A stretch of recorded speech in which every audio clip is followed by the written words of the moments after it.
y tengo una curiosidad enorme. Intuyo por los comentarios hasta ahora que en esa época en Cuba la sociedad estaba dividida entre obreros, estudiantes, profesionales, algo muy latinoamericano. Aquí en Estados Unidos eso no es tan así, ¿no? Pero todas las organizaciones más o menos se organizaban así. Y por los comentarios hasta ahora veo las dos organizaciones que han hablado hasta ahora están en acción y sabotaje. Había que como sacudir a la tiranía, que el pueblo se sintiera que aquello no era el camino que se había llevado. Y me parece que estamos llegando, tanto como mencionó él, a los insurrectos. Tuve yo la suerte de oír a Agapito en dos programas de radio y me quité el sombrero simbólicamente ante su heroísmo. Agapito, usted peleó no en el Escambray, sino en los llanos.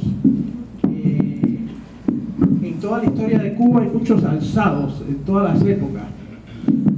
Usted y sus primos, toda su familia se alzan, pero no necesariamente a los Escambray, sino más bien a los Mambí, en los llanos. ¿Tenían ustedes expectativas de éxito o era más bien simplemente que había que rebelarse contra todas las injusticias que estaban ocurriendo? ¿O usted cree que había un plan militar que los pudiera haber llevado al éxito con otras organizaciones o ustedes solos? Bueno, llega la revolución, yo soy un joven de 20 años, más bien, pudiéramos decir revolucionario, no hice nada, no fui a ninguna parte, pero sí, en mi familia nadie político, yo soy cortador de caña.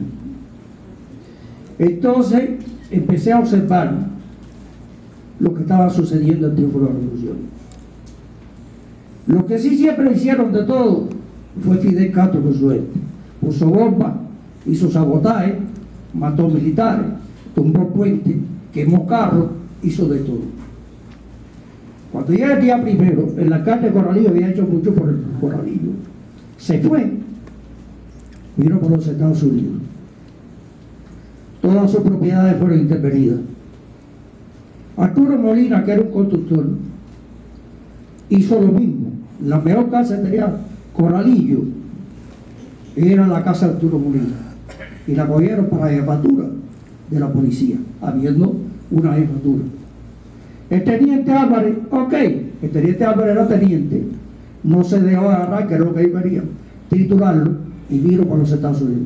Pero todas sus propiedades fueron intervenidas a la familia.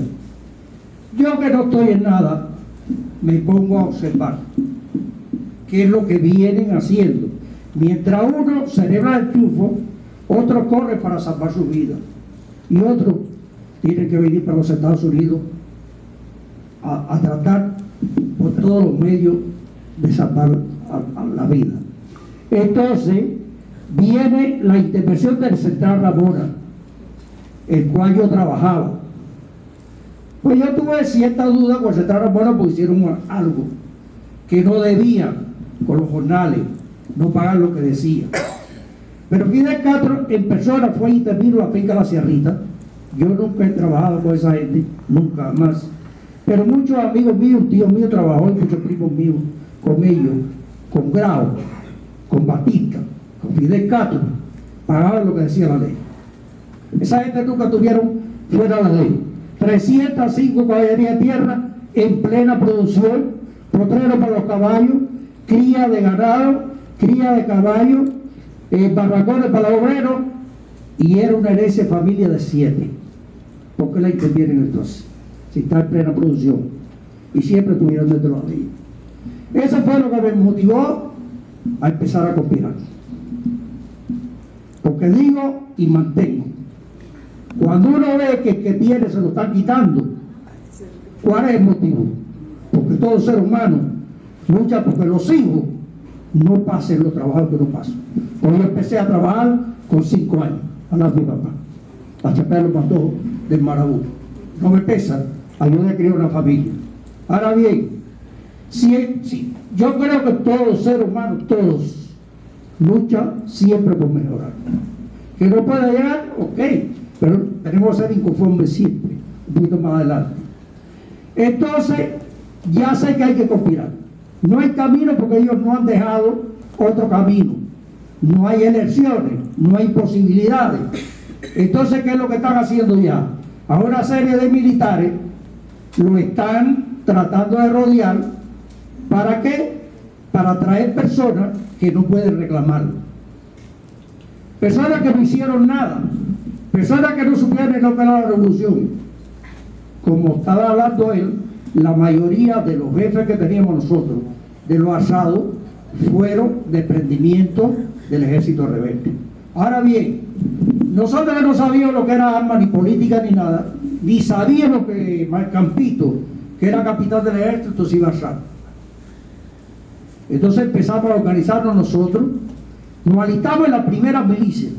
Nunca tuvimos que salir a combatir a nadie, para aprender a lo que era el manejo de las armas.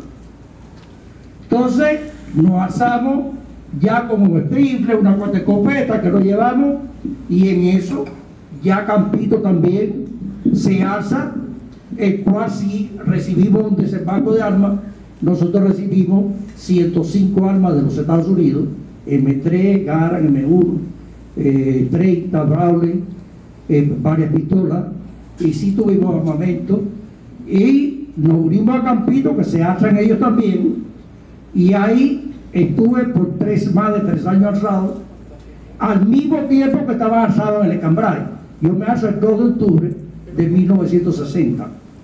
Ahí cuando cae todo eso del Cambrai, estamos nosotros en los llanos de Corralillo. La zona de Campito era desde la costa de la zona de Corralillo hasta Sagua la Grande, es decir, todo lo que era la regional Sagua la Grande.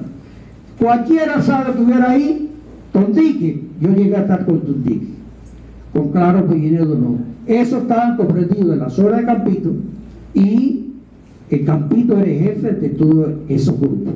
Ahí llegamos a ver 200 hombres. Y duramos, yo estuve por 3 años, 2 meses, y José Martín Campolinares estuvo por 4 años. Él muere ya el día 3 de septiembre de 1964. Y yo había caído el día 21 de noviembre de 1963. Y de mi familia hay 11 muertos. El que no murió en combate, murió fusilado. Todo con mi primer apellido, Rivera, y 5 con mis 2 apellidos, incluyendo, tengo un hermano fusilado y el más chiquito, que me lo mataron a mi lado el día que yo caí. No quisiera que nadie pudiera, porque tuviera que pasar por eso. Es algo que quiere que la tierra te trae, pero la tierra no te traiga. Tienes que seguir y adelante. Y le voy a decir esta noche a todos ustedes, sin ningún tipo de... Por ejemplo, siempre nos acusan que nosotros somos los intransigentes. Fidel Castro lleva 55 años en poder. Lo único que no hemos sido nosotros nunca es intransigentes, ni hemos sido tampoco ningún tipo de asesino. ¿Por qué? Porque nosotros, cualquiera que llegue aquí de la edad de nosotros, cualquiera va al aeropuerto y nos socorre. Pero si viene uno que tiene 25, lo hace lo mismo. Y nos hemos llevado siempre bien con todo el que llegue a este país. Nadie puede decir, y en la prisión era lo mismo. Nosotros en la prisión, yo tengo 25 años preso, y no me soltaron 2 días. A mí me sacan de Combinada de Leche para los Estados Unidos después de 25 años. 11 de mayo de 1983. Ahora, que usted no es así, de cierta forma intransigente, ¿por qué? Porque los únicos intransigentes son ellos. Los únicos que no conversan, ni quieren ningún asunto, son ellos. Ahora, nosotros, si estamos dispuestos y hemos estado dispuestos siempre, pero no con ellos, que se vayan ya del poder, si ellos no se han hecho nada que sirva.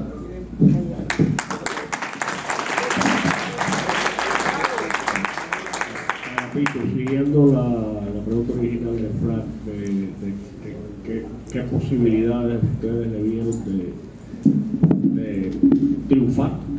Todas las posibilidades. Espérate, que voy a una cosa que para mí es más importante y que muy poca gente la conoce. Yo quiero que tú le digas aquí al público que ustedes lucharon contra los milicianos y contra los militares de la revolución, pero lucharon con muchísimas más tropas, por la sencilla razón de que Rusia metió tropas en Cuba para poder controlar a la población, y eso no lo sabe mucha gente. Claro que sí, nosotros estamos alzados. Después, nosotros somos del movimiento MRR, movimiento los cuales tuvimos mucha ayuda, nos dio mucha ayuda, tuvieron el MRR mucho alzado, lo mismo en la costa sur que en la costa norte de la villa. Ahora bien, todas las posibilidades. ¿Por qué? Porque el objetivo por nosotros fue crear una cabeza de playa. Siempre la lucha tuvo cifrada que había que organizar un grupo lanzado para que hubiera la invasión de Girón. Ese era el respaldo que había que darle. Y nosotros lo que recibíamos era: cuídense, cuídense que su trabajo está hecho. Cuídense que su trabajo está hecho. Por eso yo nunca he criticado a los jefes de organizaciones porque hubo una invasión. Que la traicionaron y no le dieron la ayuda que había que darle, ok. Pero eso fue la cifra. Y lo único que me puedo quejar del organismo fue que una vez que Girón no triunfó, nunca nos dieron el permiso de nosotros llevar hacia adelante la lucha por nosotros. Si nosotros llevamos la lucha por nosotros, Castro no estuviera ahí. Ahora bien, había que llevarla al colmo, tumbando puentes, poniendo blocadas, matando ejércitos, matando milicias, porque así es como se hace la guerra. No cometiendo asesinatos contra un pueblo inocente, pero con todo aquel que esté metido en las Fuerzas Armadas, que esté desmiliciado persiguiéndolo, sí tenemos todo el derecho para agarrarlo y matarlo. Porque ¿qué es lo que hacía por nosotros? ¿Qué es lo que hacía por nosotros? El que no moría en combate moría un paradón de fusilamiento. Entonces, y nosotros atados las manos, porque voy a decirle que el alzado no es más que un ejército. El alzado no puede ir al monte a hacer lo que usted quiere, porque entonces sería un delincuente, un bandido. Usted tiene que ir y presentarse una organización, la cual usted tiene que estar de acuerdo con la calle, con la ciudad. Usted va a recibir los elementos, ellos te van a dar respaldo, que es lo que yo necesito, pero tiene que haber un acuerdo, porque si no yo sería vaya, no sería nadie. El alzado tiene que estar totalmente organizado y no hacer lo que el alzado supuestamente quiere. Hay veces que nosotros queríamos hacer, acabar con medio mundo, y sin embargo no lo puede hacer, que es como debe ser. Yo creo que los mandos en un país comunista como fue en Cuba, los mandos tenían que estar en el monte, dentro del alzado, que el alzado tuviera el margen de hacer lo que él entendía que había que hacer. ¿Por qué? Porque en la calle, el personal de la calle era muy dificultoso tener los contactos necesarios con la gente que estaba en la manigua, porque el escambray, ¿quién se arrimaba al escambray después? Tenía que ser puro campesino, el que te ayudaba. ¿Quién podía subir ahí? No podía ir. Entonces nosotros necesitamos, y con esto le dice de la salva, una vez que Girón, los Estados Unidos se retiran, porque yo creo que Cuba tuvo dos oportunidades, sin equivocación. Cuba tenía que verlo quitado cuando Girón o cuando la crisis de octubre. Tuvieron las dos oportunidades. Cuba estaba prácticamente sana. Ahora, ¿cuál es el precio hoy que tiene Cuba? Es un precio demasiado alto. Es un precio que tiene el cubano, está regado en el mundo entero. ¿Y por quién está regado en el mundo entero? Por los Castro. Entonces, muchas veces nadie dice, no, que vamos a llevar, que vamos a dar ayuda, proteger a mi familia, si vamos a eso, y el que no tiene familia, que lo está oprimiendo. Entonces, hay que tener mucho cuidado para la ayuda, porque yo creo que si somos justos, cuando nosotros estamos en política, si yo le llevo a mi mamá, debo llevarle al vecino que está a la orilla también, porque ese es un ser humano también. Entonces hay que tener, creo yo, bastante cuidado con eso. Ahora bien, con negocios grandes, no estamos hablando de pesos, 20 pesos para que como $100. No estamos hablando de eso. Estamos hablando de dinero corto, que quieren llevarlo. Eso es lo que yo creo que no puede ser. Y que nosotros, de las armas, los rusos entraron, dieron de todos los tipos de armas, dieron todos los camiones que Cuba necesitaba, los jeeps, la técnica, le dieron todo lo que Cuba se antojó. Y entonces nosotros, que estábamos alzados, teníamos entonces ir en contra de la Unión Soviética, que era quien estaba apoyando. Con todo ellos se dieron el lujo de gastarse todo el dinero, tirar tiros muy seco, era como, eso era horrible, eso era miles contra uno. Agapito, y solo un punto de referencia, en Cuba hasta el año 66, diciembre para ser exacto, hubo una guerrilla armada que sobrevivió, que es un hecho realmente épico, tomando en cuenta la gran diferencia de fuerzas militares. Agapito, te lo voy a poner difícil, en 3 minutos, imagínate, explícame un cerco, cualquier cerco que tú tantos lo lograste romper, donde estaban tú y tus compañeros de armas y vienen las fuerzas numéricamente superior, pero nunca moralmente. ¿Cómo lograron ustedes escapar? Dame un ejemplo. Bueno, ya eso es bien difícil. Es casi más difícil que salir. Es bien difícil explicar, porque muchas veces ni yo mismo acostado todavía me pongo a pensar en eso y no me lo puedo creer. Pero es así. Yo rompí muchos cercos, me secaron muchísimas veces. Tengo 5 tiros dados. Sí me dieron, no. Y 2 nada más juntos. Los demás fue, a mí me dieron un tiro el 25 de abril de 1962, pero me lo curé del monte. Seguí alzado. Y entonces el día que caí, me fueron dando tiros en distintos lugares. Ahora bien, nosotros cuando me alzo, no conocemos nada militar, no tuve instrucciones, pero cuando te quieren matar, la cabeza empieza a funcionar. Y entonces pues ahí fuimos obteniendo en nuestras tácticas. Venía por ejemplo un comandante con su ejército. Sabemos que alguna orientación extrae de los chivatos, las informaciones que tienen. Entonces, si nosotros tenemos guerrilla de 20 hombres, pues ¿qué hacíamos? La poníamos de 10. Pero en una época se iba ese comandante, venía otro con su tropa a hacer de nuevo las operaciones, porque nunca nos dejaron tranquilos. Inclusive me dieron todo con 5.000 policías atrás de nosotros. Y entonces nosotros a lo mejor nos partimos entonces 5. Y después cuando venía otra operación creía que éramos 5, a lo mejor éramos 30. Y entonces cuando el seco creía que no lo iba a sorprender, pues lo sorprendimos nosotros ahí. Ahora bien, me secaron el campo caña o en Marigüita bastante, hasta un campo caña de 50 colillas, que es un pedacito, 2 acres de tierra, 3 acres. Y entonces 9 de la mañana. Pero ¿qué sucede? Que yo sé que nosotros tenemos que dejar la vida. Nosotros no hay otro camino. Me voy o me matas.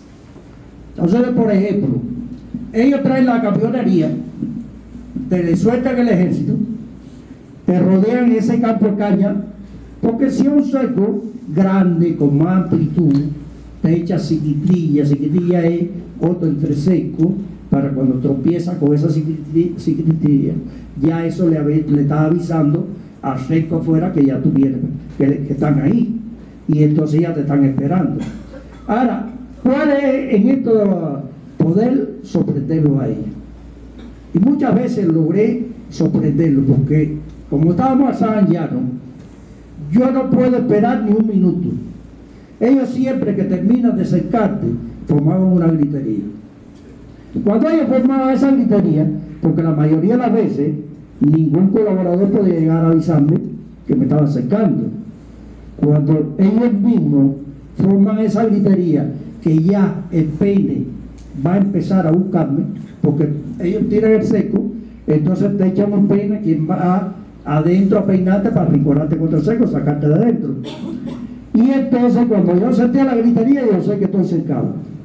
Entonces yo voy a irle al seco por donde yo creo que debo de ir. Por ejemplo, si hay un terraplén o un callejón, un camino, que yo entiendo que rompiendo el cerro, ellos me pueden volver a acercar adelante, nunca trato de irme por ahí.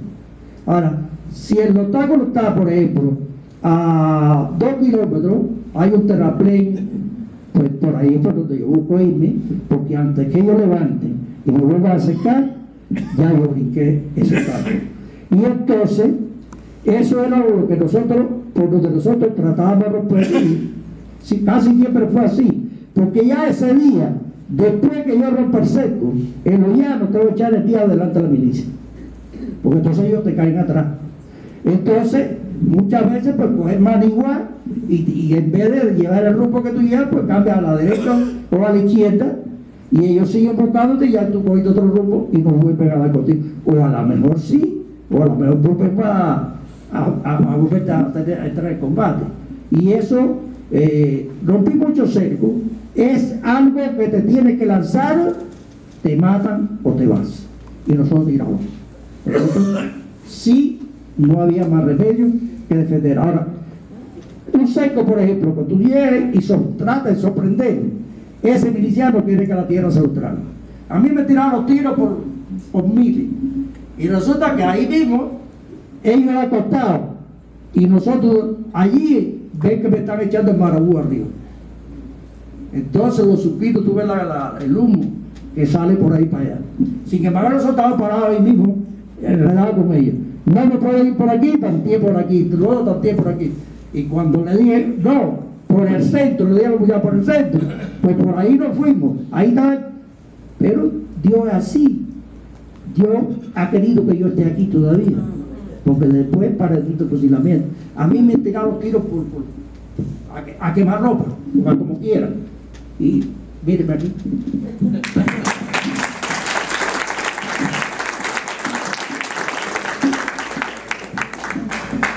Bueno, vamos a la brigada ahora. Yo estaba de niño en Cuba. La mayor parte del pueblo cubano en ese momento todavía estaba con la revolución. A pesar de estos 13 ejemplos heroicos que han hablado antes que usted, a mí siempre me pareció como un niño sentado en La Habana que no podía ser que 1500 hombres fueran a derrocar un régimen que podía uniformar 20.000 milicianos en un segundo. Ustedes tenían información de inteligencia de lo que estaba ocurriendo entre los alzados, los que estaban en clandestinaje, que había portaaviones americanos por todas partes. Estaban ustedes, supongo, convencidos de que iban a vencer. Ahora, cuando llegan a Cuba y ven lo que está sucediendo, ¿qué pasó por su mente? ¿Qué tenían ustedes en mente? He oído decir unirse al Escambray. ¿Qué planes hubo? Porque en la guerra creo que se hacen planes sobre la marcha. Cuando ya estaban allí y vieron que las cosas estaban saliendo mal por los motivos que conocemos, ¿qué decían los Oliva, los dirigentes militares? Bueno, antes que nada, tengo que aclarar que yo no participé en el desembarco de Bahía de Cochinos el 17 de abril. Ya me encontraba yo preso porque yo formé parte de los teams de infiltración de la brigada 2506 que fuimos entrando a Cuba con meses de anticipación a lo que habría de ser el desembarco. Pero contestando a su pregunta, vamos a empezar diciendo que los planes y planes de contingencia desafortunadamente no fueron ni consultados ni elaborados por nuestra jefatura, ya civil o ya sea militar. Digo desafortunadamente porque confiamos ciegamente en los amigos no sé si ponerlo entre comillas.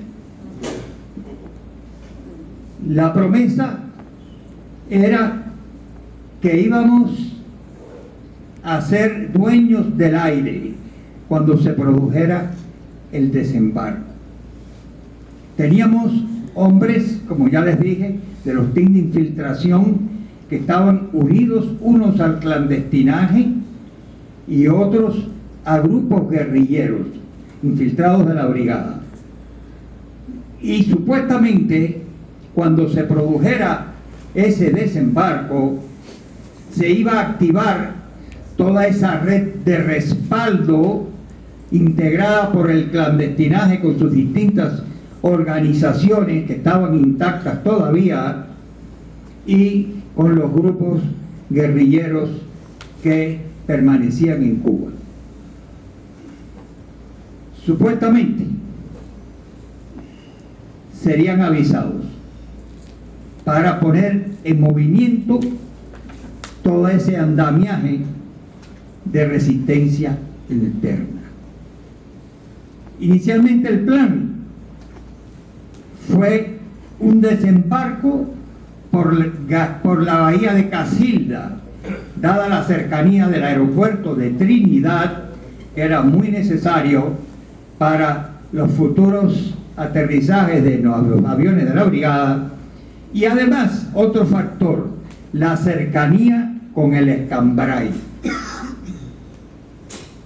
Sin consultar, como dije anteriormente, a ninguno de nuestros dirigentes, se cambiaron los planes. Y la invasión, como sabemos, se produce por la zona de Girón.